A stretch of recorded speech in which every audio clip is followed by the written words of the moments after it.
Selamlar arkadaşlar, ben Furkan. YouTube kanalıma hoş geldiniz. Bu zamana kadar kanalımda shorts videoları ve tasarım odaklı işlerle karşınızdaydım. Ama artık ekranın bu tarafında beni de göreceksiniz.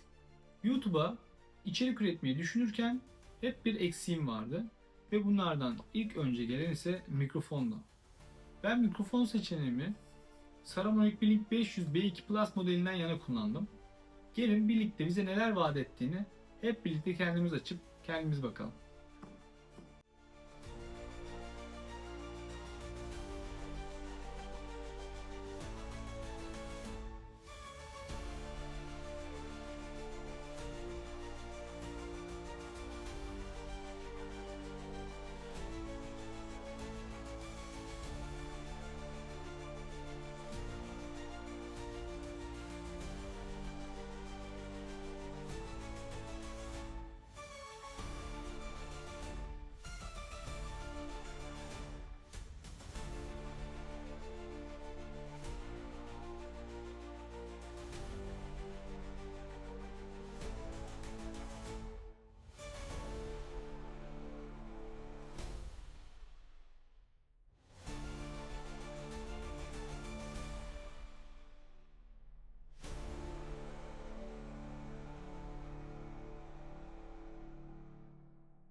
Ile beraber koyduğumuzda kılıfına zarar gelmeden, kabına çizmeden taşıyabilmemiz adına.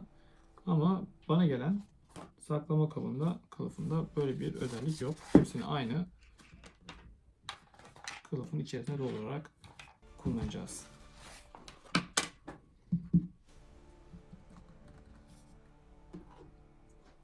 Sizlerle kullanım deneyimlerimi ve rüzgarda sesi kesiyor mu, kesmiyor mu, sesi ne kadar net veriyor, bunları da ilerleyen zamanlarda kanalımda görmüş olacaksınız. Ürün inceleme videosu da gelecektir. Çok sağ olun, teşekkürler. Abone olmayı ve videomu beğenmeyi eksik etmeyin. Başka videolarla tekrar karşınızda olacağım. Teşekkürler.